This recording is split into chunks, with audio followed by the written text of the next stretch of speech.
Oh my word, we'll have a look. Of course we'll have a look.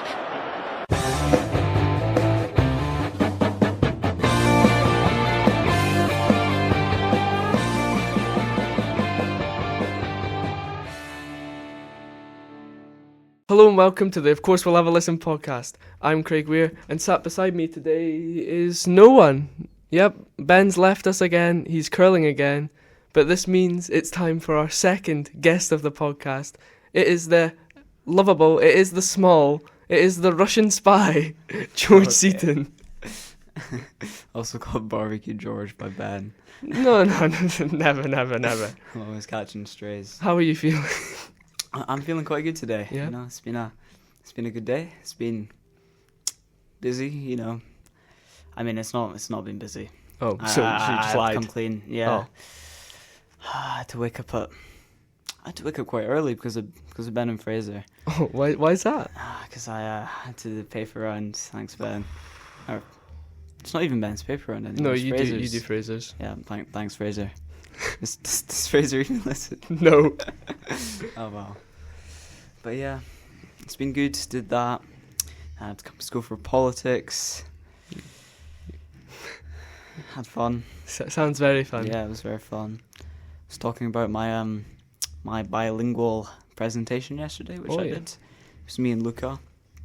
I had to come into school at 5 p.m. by the way. 5 p.m. until like 6. This is before the Scotland game because I had to rush to the gym and then rush to Fraser Lockwood's house to watch the game. But yeah.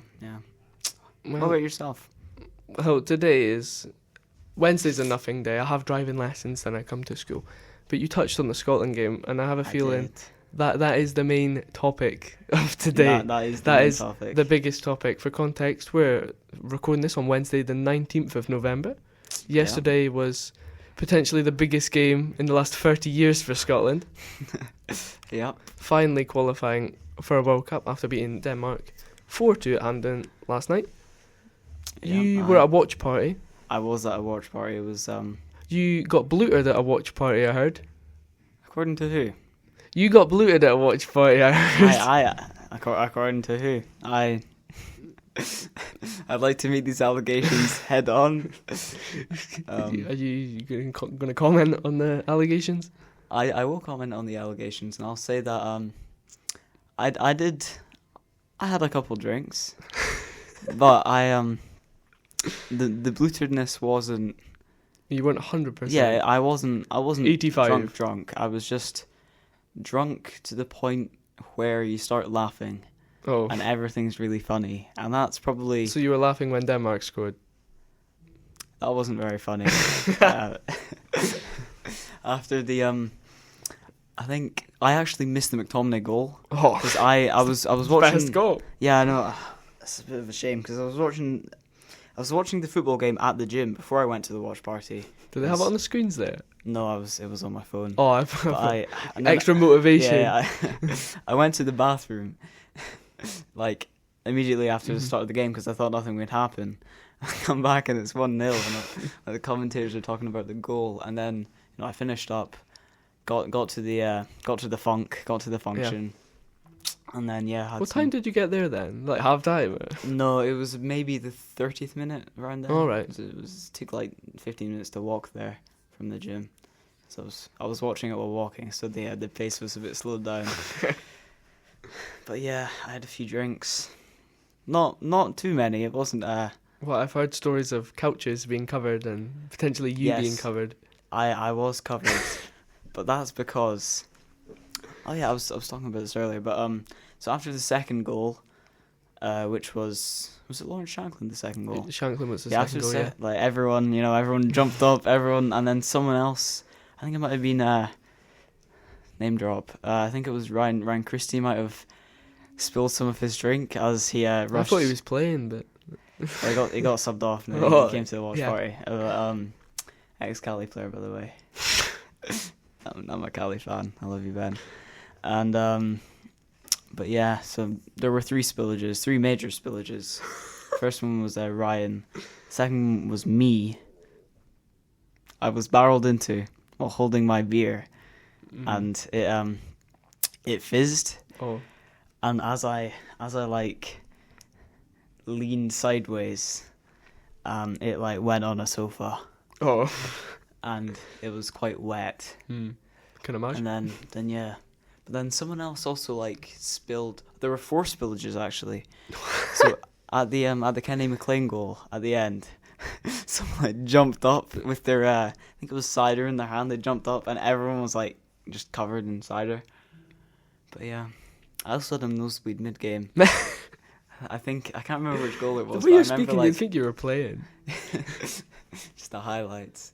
Yeah, but I don't even remember how I got a nosebleed. I just remember like shouting really, really loud, and then like something in my nose was a little bit sore, and then like I like licked my lips and there was blood on my lips, so I had to go clean up. But yeah, how was your watch?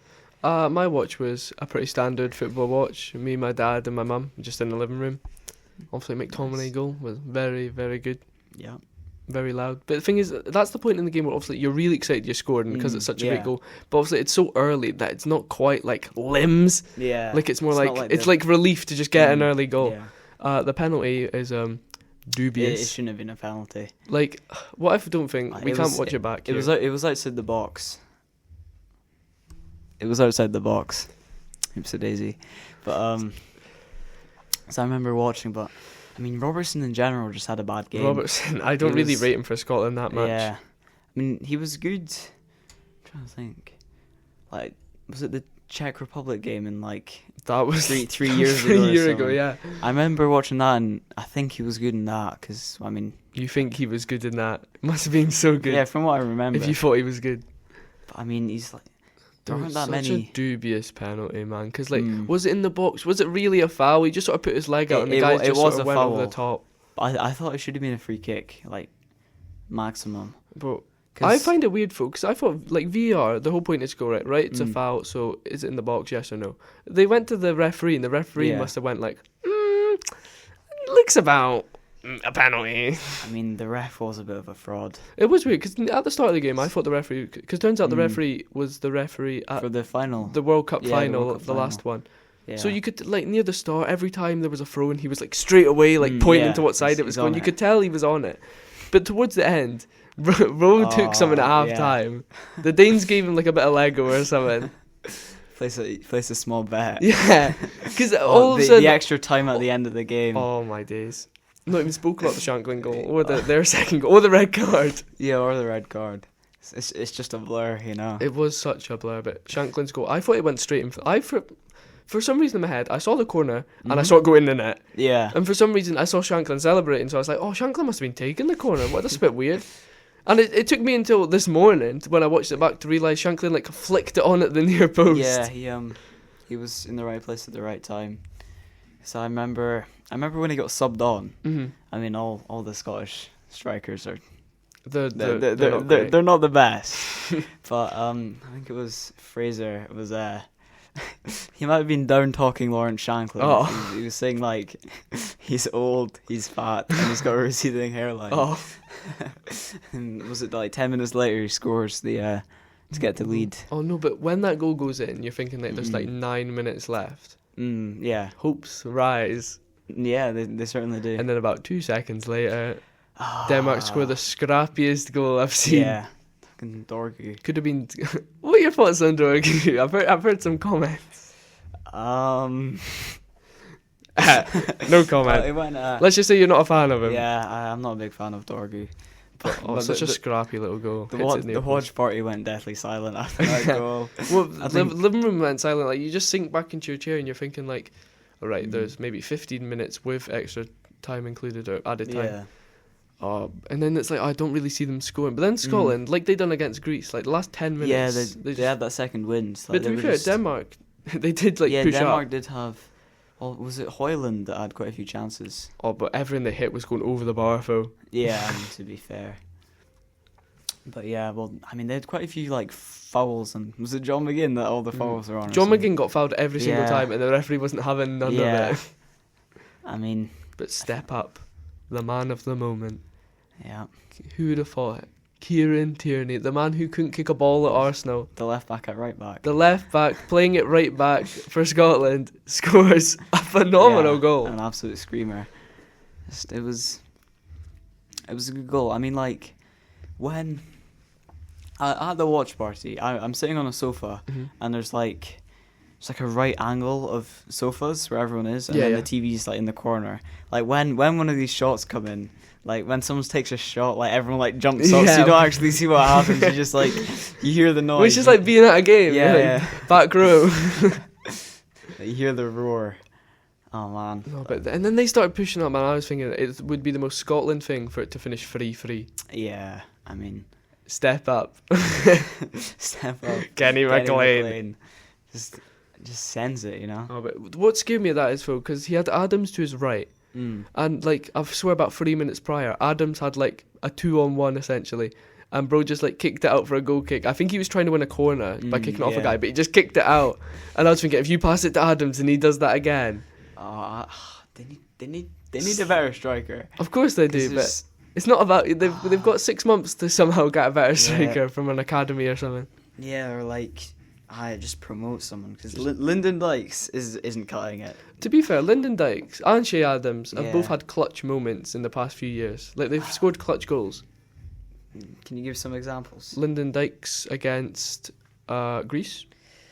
Shea Adams against Denmark the previous time. Okay, the Shea Adams goal, but the Lyndon Dykes goal. Shea Adams against Belarus.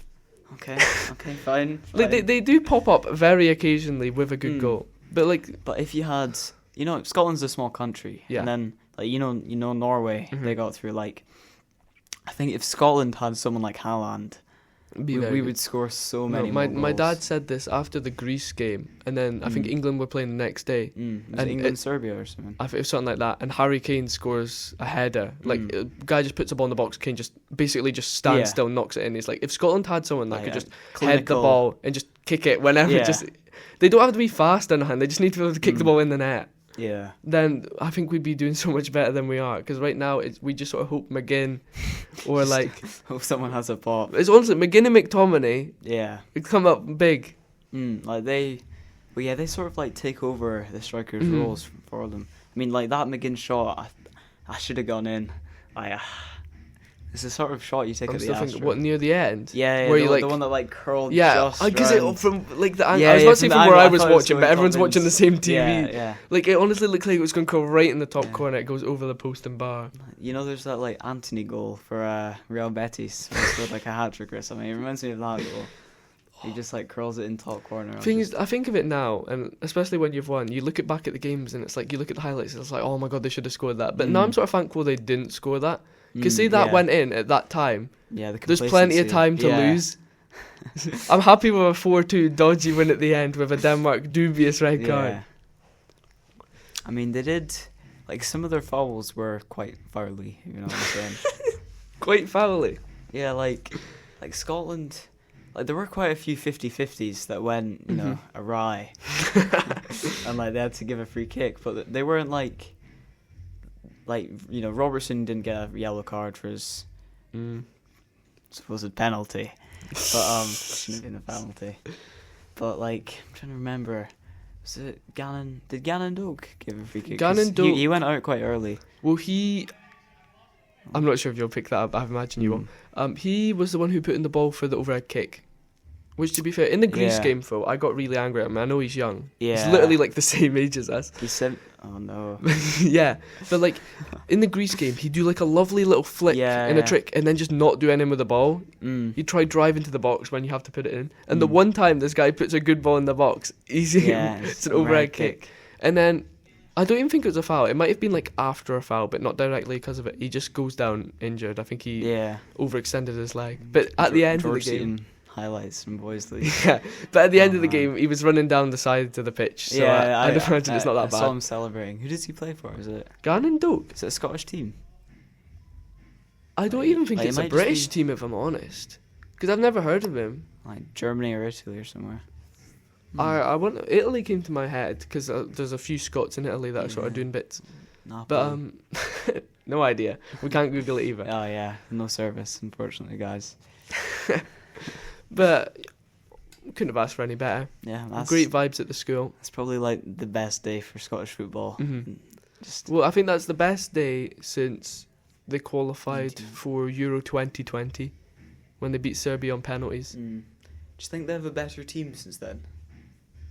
That is a great question. And I'm thinking, because they've had the same sort of squad for a while they've now. had like the same like 5 key players, but like they've changed in certain positions. I think they overall are a better squad because like that Gannon Doak on his day seems pretty good. Yeah. But like there are some players that you do think, how are they still playing? I mean, Craig Gordon. Craig Gordon, what is he, 42? Oh man. But that man is over halfway to his pension. Get a footballing pension. But yeah, because they have like a core 5 or 6 players that have been there for a while now and have actually like managed to mature. Like I'd say McTominay is probably the biggest one. See what leaving Man United does to a man. Yeah. I mean, playing against Højlund, is he still at Man U or is he gone to He's Napoli? at loan to Napoli. Oh, he's on loan. That's what it is. But yeah, the acne's gone. That Italian sun. Oh yeah, it's just what Napoli does. The weird part is for like obviously Scotland are qualified now, Mm-hmm. but like it's like 6 months until the tournament. Yeah. Do you think you'll go? Me, no. They said like I went to Germany The Euros, yeah. for Euros, and like I managed to get to a game, and I think the ticket for that game was about £300 on like resale or whatever. Wow. Like that's just for a ticket. Yeah. No, but getting there, relatively cheap. You know, a flight you can get a direct flight from Edinburgh to Berlin. But yeah, but the distance to America. But the distance from America, I saw there was Canada. the BBC travel correspondent or whatever saying the cheapest tickets he could find were to Philadelphia. Okay. So sort of is that the Yeah, East that's Coast? like New York. New York, States sort of in over between New York and Washington, I think. here. Give or take, yeah. Is it in that area? The cheapest tickets return are £700. Just plane tickets. That's just plane tickets. Damn. That's like without luggage, without a hotel. just a backpack. But if you look at the tickets of the match, I think there's tickets right now for the World Cup final, like regular seats going for 10 grand. 10 grand for a regular seat. What stadium is it in? It's in the MetLife in New York, but it's not actually in New York. It's in New Jersey. Oh, okay. I think it's where the New York Jets. or the Mets or the Red Sox or the Blue Tights. New York something. The New York. It's not the Yankees. I'll say that. Yeah. I think it's the it might be Mets. Wait, what's the stadium called? Or the Met. Wait. Is it the MetLife Stadium? It is So I'd MetLife. imagine it's the It Mets. might be the Mets. What the sport do they play? Is that NFL? Well, there's NFL, baseball. Well, I can't imagine them playing it at a There's baseball. New York Yankees is baseball, so yeah, it'll be American football, I think. But yeah. It's just like a circular pitch. But yeah, exciting times. Yeah, extremely exciting times. Best time to be a Scotland fan. Do you know what else is exciting times? What else is an exciting time? Well, Tell last me. week, the reason there was no podcast last week Oh yeah. was also due to Ben Rankin, Yeah. my co-host, Yeah. who decided instead of recording the beautiful podcast we've created here, that he would bring us on a curling taster session at the Leisure Centre. He took us. And he's not here to correct us or anything, Yeah. or give us a bit of money to not say what we really thought. So, George, Let's just slander the entire sport. we had about, an hour and a half yeah, at the ice rink? Yeah. Elgin Ice Rink. What are your thoughts on curling? I think that curling, I don't want to say it's an easy sport, but like from what me and Craig picked up in that short amount of time, Yeah. like, I mean, maybe we're just really smart and we're really fast learners, but like he said that we'd actually learned most of what curling's about. Yeah, it's just from there. You just need to refine. Yeah, like you just have to like be as precise. Like it's about how accurate and precise you are, rather than like the actual core game. Because you're just sort of like you're pushing this stone and you have to like lean forwards and let the stone go, and then you also sweep. I mean, my initial thoughts were, obviously, we never played a game. We just, we started at one side, we threw a bunch to one side, one person brushed, one person threw, and then we just done it on the way back. Yeah. So we obviously didn't see what it was like to try hit something on the other side, then hit it out and that. But, it is just throwing it in a straight line, and then the brushing dude does all the work. But, I mean, I guess, in a game, you have that pressure. Mm-hmm. It's going to the AstroTurf for football, for example, that's just you and your friends. Mm-hmm. You could score top bins goal and it'd be amazing. But in an actual game, the pressure, you're being pressed constantly. If you do shoot and it's a terrible shot, then your manager might bench you or something like that. You get kicked out of the club. Where do you think it ranks in difficult sports? Because Ben, I'm sorry if you're listening to this, or anyone involved in curling, but I honestly reckon stuff like darts, which is, I'd say, unfairly sort of laughed at in the world of sport, in terms of people think, oh, it's not a real sport. It's a very precise sport. I honestly think darts is harder than curling. Yeah, I think I'd agree, because I think you don't need to be physical in darts. It's all about accuracy. It's darts is 100% accuracy. I think in curling it's a combination of physicality, because you need to be quite strong to sweep, but then also precision. But I mean, I think the skill ceilings are different in both sports. Yeah, because in darts you'll have Uncle Bob, who's some fat bald man, and he can get 180 every single time. I don't think he can. I bet he can. And then in curling, it's my family curls. Ooh. And I think of it as sort of a pensioner sport. Yeah, I think of it as just balls on ice. Yeah, because I don't really see how it is, because the pensioners might fall over and get injured. but I think it's my grandparents, at least they used to curl, and it's quite I think it's a good social thing for pensioners. Yeah, I guess. Being at the 30 metres away from your friend. No, you'll be around your friends. How do they brush fast? How is some guy with arthritis in both his hands, he's got a hip replacement, and he's also got a peg leg. He's trying his brushing best. That. It's got a little slidey thing in the peg leg. It's got an automatic. An automatic sweeper. Yeah. It's just got a broom. I think there's only I've never even watched the start of a curling game. How often do they get it in the middle of the thing, on the first shot? Because I'd imagine every time, but not every time. I think there's also, I remember Ben was telling us about this, there's also strategy involved. Nah, no strategy, man. You just hit the other guy as hard as you can. That's what you do. It's I think, because my dad does curling, I've watched it sometimes at the Winter Olympics, but they have they set up guards and blockers to actually stop people from getting into this the circle thing. But I think it's all a bunch of you're trying to outthink your opponent into getting him to or her, into either overextending or just playing the wrong stone, so you catch them on the wrong foot. But I mean, I guess a game. I mean, does darts, going back to darts, does darts have that strategy? Because it's just... Darts doesn't have strategy in terms of, in darts, you're against another opponent, but it's one of those sports where you're against someone else, but they have no influence over how you play. Yeah, in darts, even if if they need a double one and you're on 501, your strategy is still, you're just going to go for the highest every time. Yeah, definitely. And there's nothing you can do.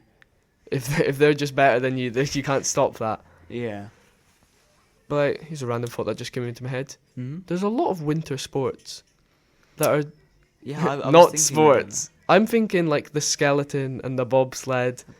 And the what's the one where they fire the guy off the big slide and he's got the skis and it's a big drop. Oh, ski jump. Is that what it is? Yeah, it's called ski jump. What skill goes into those? In the bobsled, surely you just push it as hard as you can, then you just have to get in and hope for your life. Well, I think in bobsled, what they have to do is you have to be really good at accelerating and pushing the sled, and then also be the right weight, so it doesn't go too fast and you die and everyone dies in the crash. Or But if Jamaica got a team to into the bobsled, then surely anyone can. But I mean, what's that film called? Cool Runnings. But it is a real story. Yeah, but the story is like Jamaica's got really good sprinters, you know, and that acceleration, For that about those the like 3 those second guys, acceleration, done them. Usain Bolt sprinting. Imagine Usain Bolt in the Winter Olympics. I'm trying to think of other winter sports now. Skiing. I mean, No, I do think that takes skill, because quite you know, you see them like going in and out of the whatever. Or what's the one where they ski for a bit and then like shoot and then ski for a bit? I've forgotten. It's like cross country skiing. Yeah, that's a proper sport. That used to be my favorite sport. That looks so fun. Because I'd like watch the Winter Olympics and like they like whip out the gun, fire off some rounds, get back on the skis. I do find like, especially you know when you see what they called when you do multiple things, triathlon, or you get like the septathlon or whatever. Yeah, decathlon. Like I find it weird the people that do those, because none of them, like, you're not an expert in one thing. Just like jack of all trades. Yeah, because you know when you see like the javelin in the pentathlon or whatever, it's like 70 meters, whereas like the world record's like 90. Just because they have to be good at everything, but they can't be the best at one of them. Yeah, well, I think they probably train in all of them, obviously. Yeah. But I bet they probably train the most in running, because there's probably like, they do the hurdles and the running. Until they get into the swimming pool. And then they're like, don't practice for this. Just drown. Get disqualified. But I wonder if anyone's ever done it so that you get someone that's like really, really good at javelin, but really bad at running. So they come last and everything. Well, yeah, I do wonder that. Like, javelin. Do you reckon they do sacrifice stuff? It's like, I'm nowhere near as good at swimming as the rest, so I'll just sacrifice the swimming if I just get a really good javelin for whatever. I mean, don't some people do that for their exams? Like, so to change the topic, but you know, like, like some people I can't actually think of any examples. Yeah, exactly. Some people would say, like, you know, I absolutely suck at English. Yeah.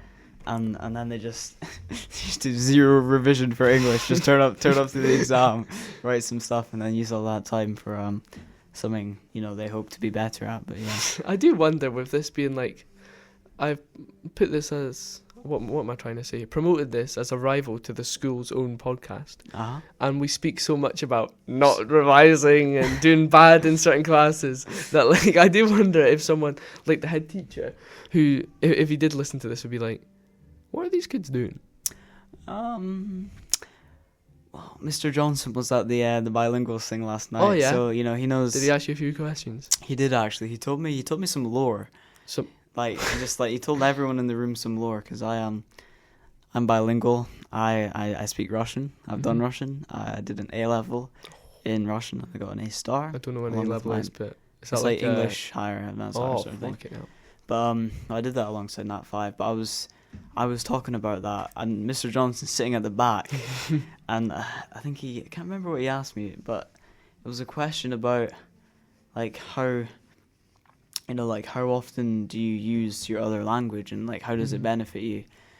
And then, I mean, that's not the lore he dropped, but the lore he dropped was his dad was in the army, and they like not a spy, by the way, that's what his words, not mine.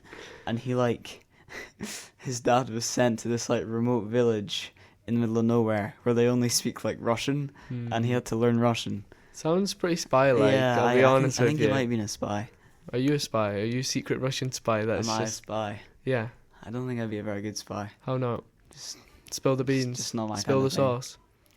Like, you know, whenever you lie to someone. Yeah. If it's a big lie, if you're not, you know, taking the mick, it just doesn't sit right with me. It's like, I remember, for example, at the Glasgow University Open Day, I got an A, 2 Bs and 2 Cs at higher. For the course I want to do, which is economics at Glasgow University, you need to have straight A's and an A in higher mathematics, and one of my C's was in mathematics. And I go to the talks, you know, I'm listening, it's like, wow, this is quite interesting. And then after the talks, you can eat, there's like stalls in one of these halls. And you go to them, it's like, hi, like, you know, do you want to do economics? Like, what are your grades like? And I I did not want to tell this lady that I had an A, 2 B's and 2 C's. I lied. Oh. And I told her I had five A's, straight A's at higher. Did she go? Where's the proof? she didn't ask for proof. But I left quite quickly after that. It's like I told her I had 5 A's and she's like, "You'll be alright then. You'll be fine." What do you reckon they would say if you told them the truth? I did think about going to a different stall and like saying that I got straight C's or straight D's. Straight C. What? And they're like, something- welcome. something like that, and they'll just tell me like, Tayside University. I hear Elgin College is open. They just like kick me out the open day or something like that. But this guy's a phony. Yeah, but yeah, I don't think I'd make a very good spy. Oh.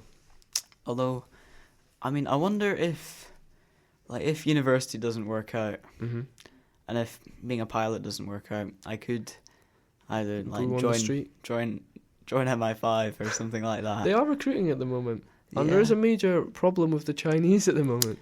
I mean, but like, what would my cover be? Like, would I be posing as British or posing as Russian or something like that? Might be ruining your future aspirations of being a spy as we speak. Like, But I'm I can't speak. I'm in an interrogation room. And, like, they fill up the podcast. It's like, so what is your cover? No, but I think if you can speak Russian and you obviously you're a British citizen. Well, I'm a Russian citizen as well. Well, you could do either. You could either spy for us against the Russians, or you could be or you could be a double agent. For whose side, I don't know, but right. Next. I think we've come to the topic that you don't want to speak about. I have written here gambling. I must preface that neither of us gamble. However, you play a video game which I'd say is similar to other video games with microtransactions. Mm-hmm. And you are quite fond of these microtransactions. Yeah. Tell us more.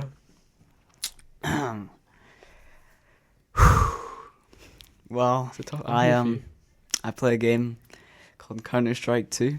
It's quite it's an FPS shooter. You know, it's a multiplayer game. I play with some of my friends.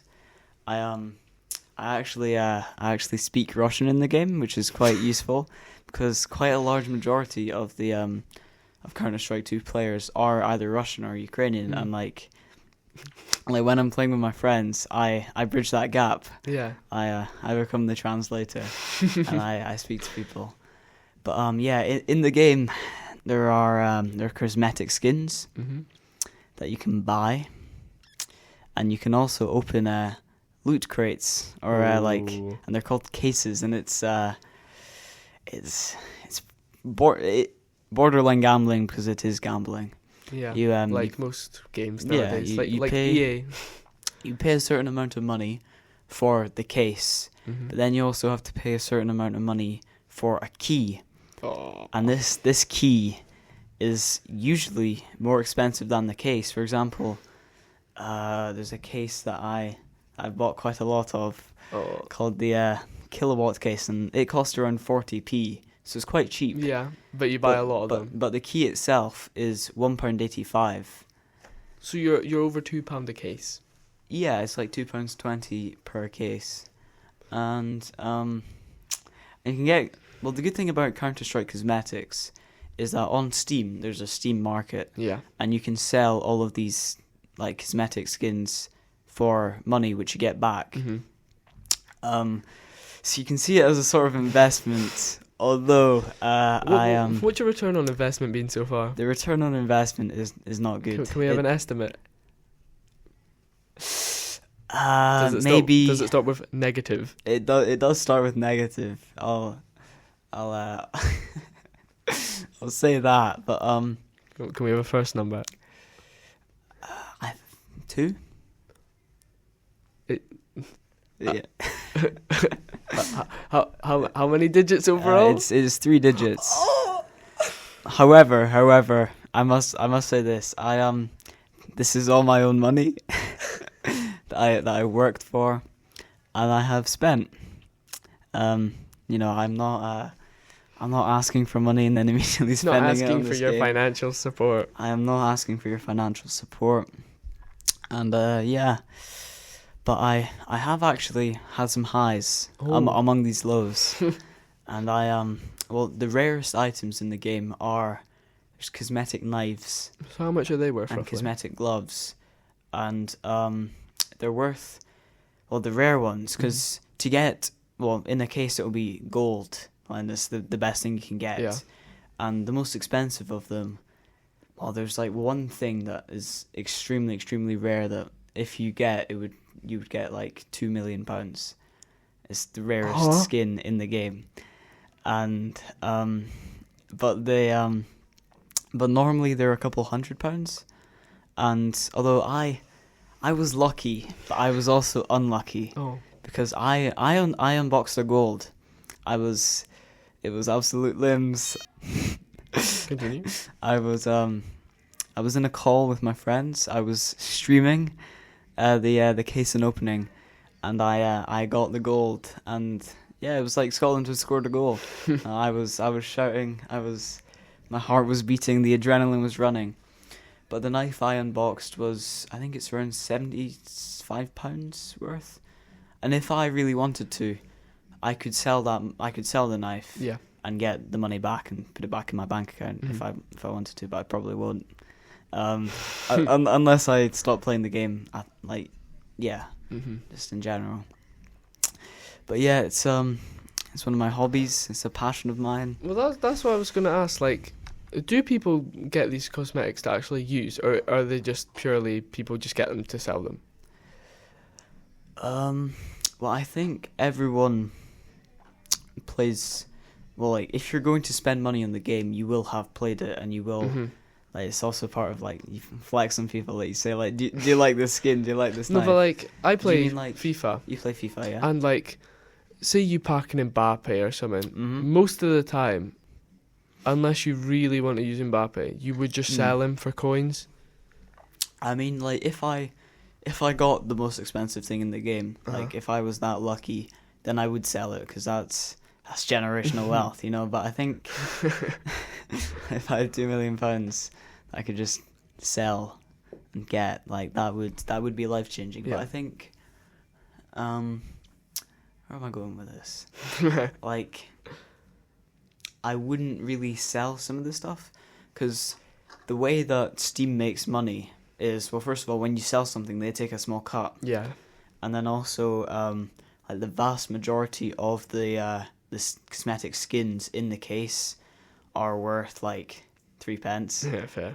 So if you are gonna sell it, you might as well. Well, there's a thing in the game called a trade-up contract, which is where you get 10 of these like 3p skins, which are blue rarity. You like put them together, and then you get one of the next one up, which would be probably purple. So it's like sort of Rocket League trading. Yeah, it's like a trade in, trade up sort of thing. Yeah. But yeah, like that is but it's how dodgy. you can potentially make money. Well, yeah, there's quite a controversial update got released where you could well, the second best rarity in the game is red, and that's like I wonder if that picked up, but it's red. And if you get in this newest update, you can trade up 5 of these red skins for a knife. Yeah. And it actually caused like the Counter-Strike economy to crash. And apparently, I don't know if this is true, but apparently it caused the Russian economy to tank because of like millions and millions of Russian people play the game. Is this just a Russian COD? It's not COD. It's like It's a Russian COD. God. it's like you know the game Valorant. It's like Valorant before Valorant existed. It's like Valorant, but instead of being like powers, pretty characters, it's gritty men and terrorists. Yeah, terrorists and counter-terrorists. But yeah, it's it's one of my favorite games. I've played quite a lot of it. I enjoy it. That's all that matters. Yeah, it's my money that I'm spending. Yeah. Do you regret it, or you're enjoying it at the moment? I do, and I don't regret it, because you regret it when you don't win. Yeah, when you don't win anything, and you've spent all this money and it's not worth it. But then, like when I got that gold, I didn't even open that many. I didn't even spend that much money. Mm-hmm. But then, like, whereas when I have spent lots of money in one go and you don't get anything good, then that is quite demoralizing. But I think it's called gambling. it is called gambling, and I was slightly addicted. Probably, I still am slightly addicted, but I'm having fun. No one's getting hurt except my bank account. Oh, and yeah. I have a stable income. I have a job. Stable job. Yeah. I do save some of my money. I'm not... Some of it. You're just pouring it all straight in. I'm not wasting all of it. But yeah. Well, it's all going good. Right, next topic I have for you. My goodness. After you've just poured your heart out 10 minutes on trying to tell yourself that it's not gambling. Yeah. I have written here pub quiz, which can refer to Ooh. numerous things. Uh-huh. First of all, I was thinking the pub quiz you were speaking of that you do out of school. Mm-hmm. However, within school, there's been a quiz that I didn't actually know about. This is the first time hearing about it as well. I think. You participated in this. Oh, the library quiz. The library quiz. This Elgin Academy School Library Quiz 2025. So, at lunchtime today, I didn't even know I was taking part until Charles Harvey, well-known associate and pal, he because we are in the same house group, Seafield, and he was already partaking. He invited me to join the team, join the Seafield squad, in our attempt at winning the quiz. Yeah. So I went there, went up to the library, got some lunch in school, sat down. There were some biscuits, there were some tonics tea cakes, Ooh. which I ate, and I think the team was me, Charles, Hiruni, who's like some Indian girl in the year below, Xander, who's like a small blonde guy. Yep.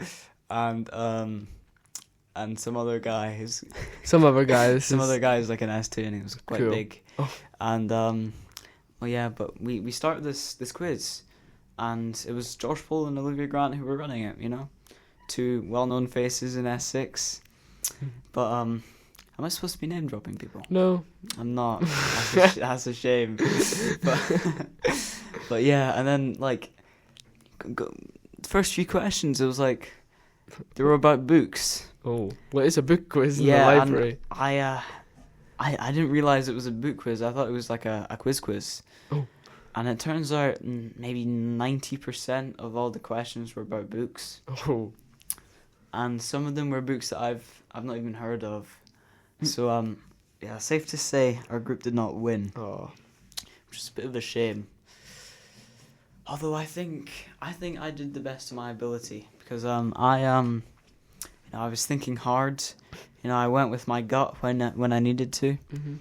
But yeah, that was the quiz. But yeah, I think speaking of different pub quizzes, Mm-hmm.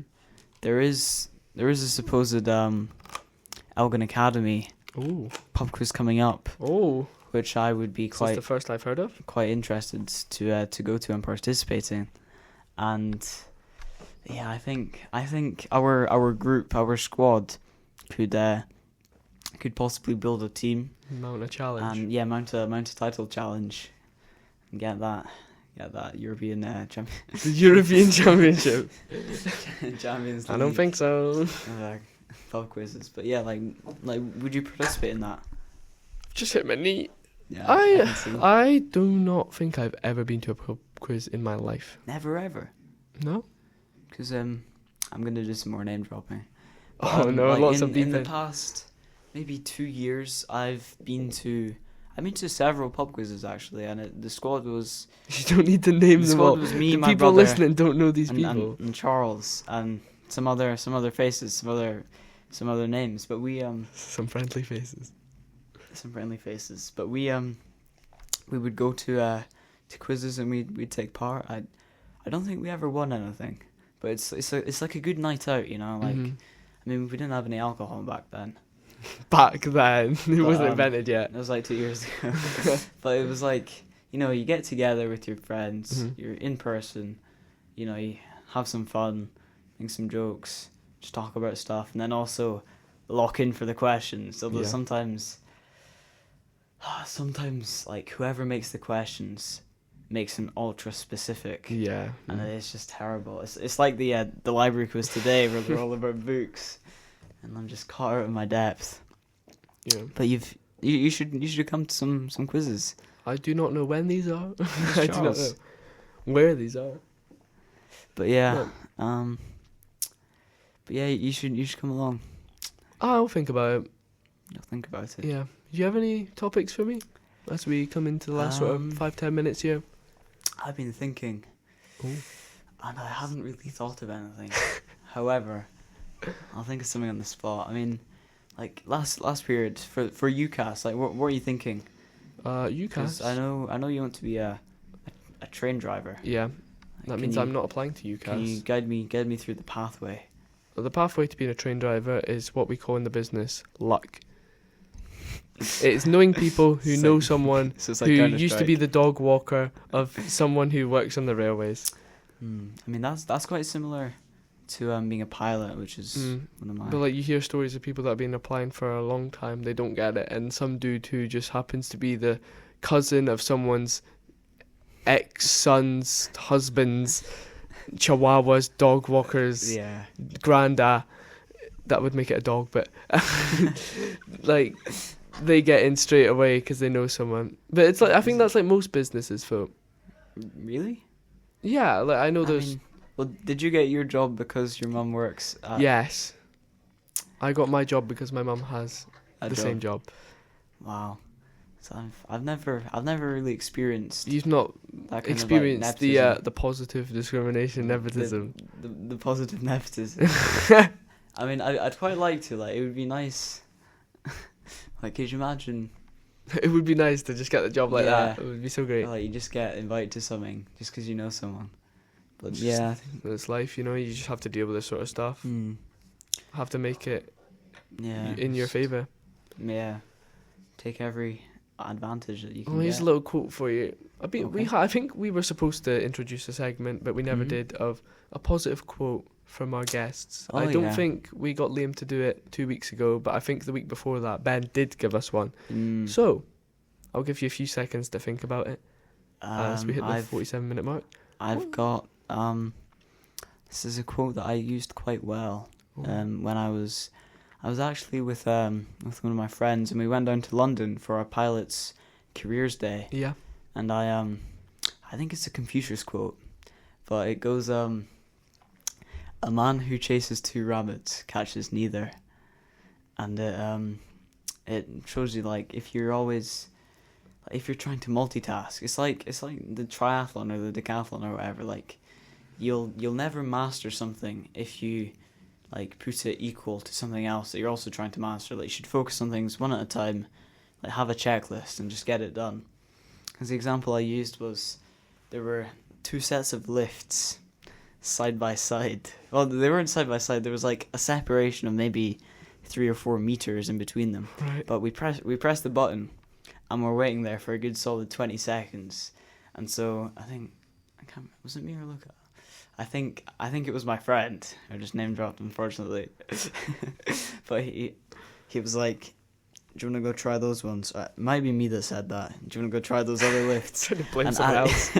And as we got there, the lift that we pressed the button for opened as we'd already pressed the button for the other lift.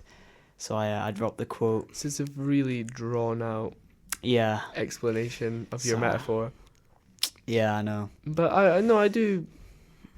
Just so, what's the moral there? Don't chase two rabbits. Yeah, like the man who chases two rabbits catches neither. You know, like if you're doing something and then you leave it to go do something else, it might unravel. Oh. Think about that. You think about that every night in your bed? I don't think about that every night. Have an existential crisis every night thinking about rabbits.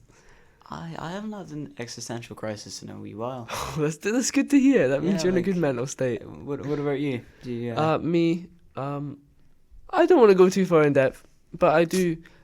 Every now and then, you just sort of think about stuff that's out of your control. What's that word? My favourite word. Yeah, your favourite word. My favourite word. It's slightly different, the meaningful, but it's sonder. Sonder, that's the word. I like to think about sonder. Mm-hmm. It's like. Well, I felt like it wasn't all the time. I didn't just go round like on the high street and think, oh my god.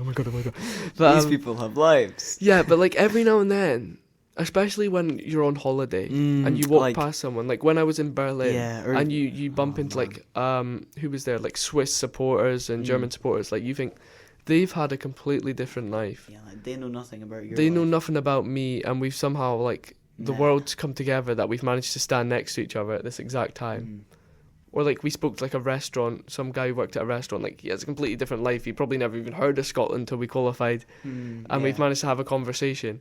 Yeah, I mean, like I thought I had that, but like I never knew what it was called, and then I googled it one time, and it's like new favorite word. Sonder. Yeah, like whenever I go to any like new city or something, and like even just seeing people in the street, like you know they're going somewhere, they've got somewhere to be, and they've got their entire lives. And I'm just some guy on the holiday. It's a really existential end to the thing, man. Do you have any last thoughts before I believe we may wrap up soon? Do I have any last thoughts? It's quite surreal because I'm probably one of the biggest fans of this show. That does actually remind me. I spoke to Liam before. When we won the last one, and I said he helped me sort of bring this idea to life, so he has like 20% in the company. Okay. You've also helped with this. Nice. So yeah, it's all stemmed from Rocket you probably League. have like a 10 to 15% stake in the company. Yeah. This is like Rocket League, but that's where it started, Phil. Yeah. I'm not sure if I ever told Ben this, if I'm honest. He was the only one who agreed. I asked everyone. No, but it was during Rocket League, like it's one of those games where everyone is sort of all right at the game, and especially when you're in a lower rank, you can just sort of play and not really care. Yeah, like you just zone out. Like you're obviously still playing, but you're thinking. You zone out and you just speak random conversations, and that's where I came up with a stupid idea to make those conversations visible for my future employers, my future wife, my parents, people at the school, the head teacher, people who have a lot more power than me to listen. And of course they'll have a listen. Of course they will. Is that the You have 15 seconds to hit every musical instrument in this room, go. Come on, more than that, come on! More. Wow, it's been a pleasure. It's been a pleasure having me on. Of course we'll have a listen.